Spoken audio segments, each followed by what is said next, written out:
Hi, my name is Krista, and I make these little videos for you to help you manage your Meniere's disease so that you can start to get your life back. By the way, if you want that free strategy call where we get on the phone, you tell me the good, the bad, and the ugly about where you're at, where you want to be. It's free. You don't have to move forward with the coaching package if you don't want to. Totally up to you. I just wanted to make sure you know that's available for you, okay? Um, so we in the Meniere's community, we have what they call a condition that has no known cure. And so we get stuck with the responsibility of having to navigate it and manage it in a world that expects way too much of us, in a world that has responsibilities and that kind of frowns on us for taking a little bit of time off for ourselves. And so how do we heal in an environment that is focused on hyperactivity, focused on doing too much? The way we feel emotionally, the way we feel about ourselves is going to help how we feel physically. And so everybody knows that, and everybody knows that stress is a huge factor to this thing, but not a lot of us know how to deal with these stressors that come at us day after day. And so I wanted to talk about something that's worked for me, maybe it'll work for you, to help you get through an environment that can be a little crazy sometimes. And so what I do, and I call it being available or unavailable. And so in at least in the Western society, where it is doing, requirements of others, and then the conflict that results from people not doing what other people want them to do, the trick for getting through this stress is to have subtle ways to be available for the experiences and people that are helpful and not stressful, and then becoming unavailable for experiences, people that are unhealthy for us in a way that doesn't create more conflict.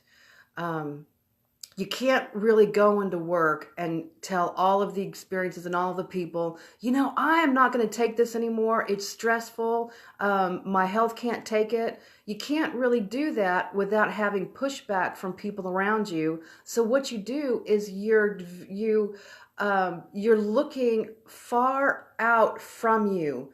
An analogy is you're walking down the hall at the office, and you see far ahead down the hall, this is just one example, a group of people having a conversation.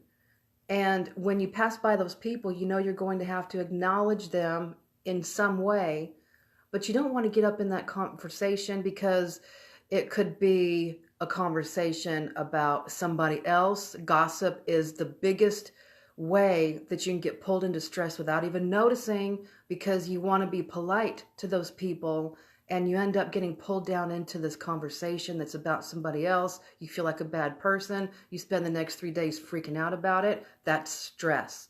So what you do is you're looking ahead. You see one example, may be a conversation people are having, and you make decisions on whether or not you want to get caught up in that, whether or not you want to be involved in that conversation, person, attitude, anything like that. And if you make the decision that it's not good for you, it's going to create stress, then you decide to become unavailable, and your communication style is a little bit different than if you are available. Maybe you pass by those people and you nod and you smile and you say, "Hi, how are you doing? I can't stay very long. I've got something to do at my desk, but maybe I'll catch you later." You pass by it. You are unavailable for that stressful conversation, and yet you still maintain those relationships at work. If you were available, if you were passing by a group of people and they are having a healthy conversation, maybe they're supporting another person that you work with. Maybe they're saying, you know what, when I first started working here, I thought this and that and this and that, but I've realized now that it's actually this, that we support each other, that we hold each other up, that this person did a fantastic job. And that's the conversation that you want to be available for. So your communication style switches to one of being available. As you pass by, you linger. You give people eye contact. You acknowledge and participate in the conversation. That's one example, probably a little bit long-winded, of being available and unavailable. If you are available, you are open to the experience. If you're unavailable, you're not standoffish. You're not creating conflict. You're using your communication skills in a little bit different way to get you past it without getting caught up in it.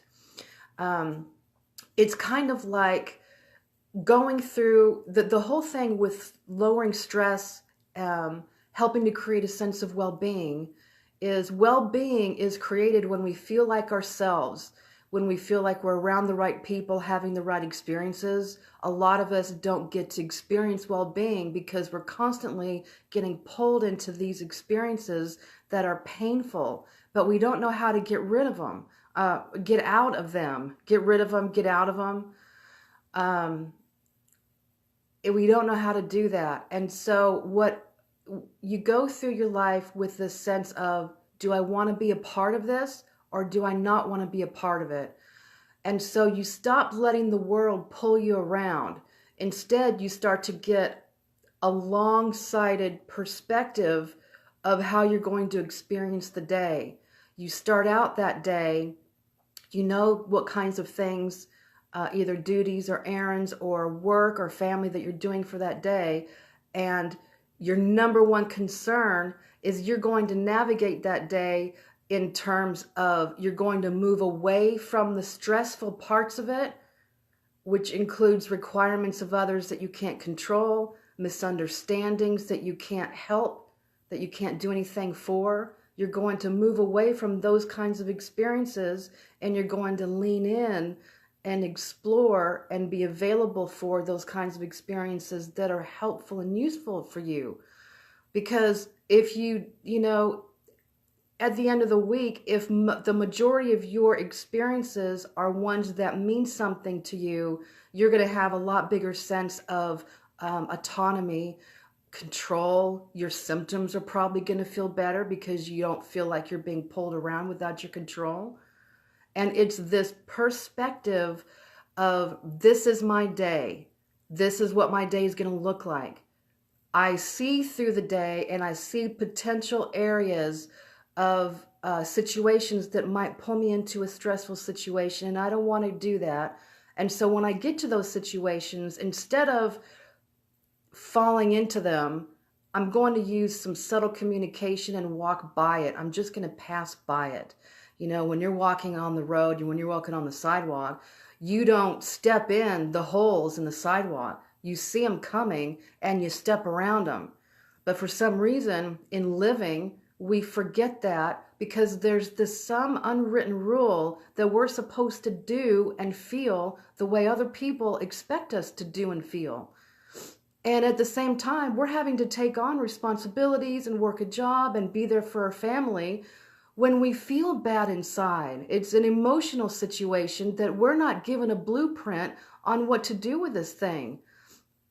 And so how do you get through the day knowing that your biggest concern is to keep these symptoms low? Your biggest concern is to have a life experience with more moments where you feel like yourself, where you feel like you're connected to yourself, where you're connected to other people. And so it is these tiny little strategies that bring that forward. You say, I am not willing to put up with these kinds of experiences anymore. I can't do it. My health won't take it. And then it's having the solution to what do you do if you bump into one of those situations. How do you get out of it? You've got the foresight to say, I can't deal with these kinds of things anymore. How do you get out of it? You have your top 3 things. Like one of my, don't tell anybody, one of my favorites at work was I would actually carry a folder around. It didn't really matter what was in it. The important thing was I was walking around looking like I was busy doing something, and I had this folder. When you carry something, it looks like you are on your way to do an important activity, usually for another. And so if I would run into a stressful encounter, say, I would say, you know what, I'd love to hang out, and then I would like kind of shake the like move the folder around, kind of reveal it, fiddle with it, and I'd say, but I've got this really important thing I got to do. My boss has got me doing something. I'll catch you later. I got out of the situation. There was no conflict, and it was kind of like looking ahead to the little holes in the sidewalk and stepping around them. One little tool for your toolbox so that you can say, I have control over my emotional landscape. Nobody else can do it for you. It doesn't matter that the rest of the world is running around being crazy and agitated. Your job and the job in our Meniere's community is to become our own oasis. We carry around us a little bubble of space, and within that, that's our environment, that's our oasis. We get to decide what actions we take. The smallest actions create the biggest results. I leave that with you today to ponder. Let me know what you think about it. Share the video. If you know somebody who feels stressed and they're not feeling well and you think it'll help them, feel free to share it. Feel free to take me up on that free consultation. If that feels right to you, we can talk about where you're at, where you want to be. It's a lot easier than it seems. The fear will tell you it's impossible. The fear will come up with excuses. It's incurable, it's progressive, it's this and it's that. That's fear talking. But you've got a bigger voice inside that we begin to loosen up and release in these strategy calls. And it's really nice spending this time with you. Thank you for being here with me, listening. Let me know what you think. I hope you have a good day today. The day is yours. Go take it. Thank you. Bye-bye.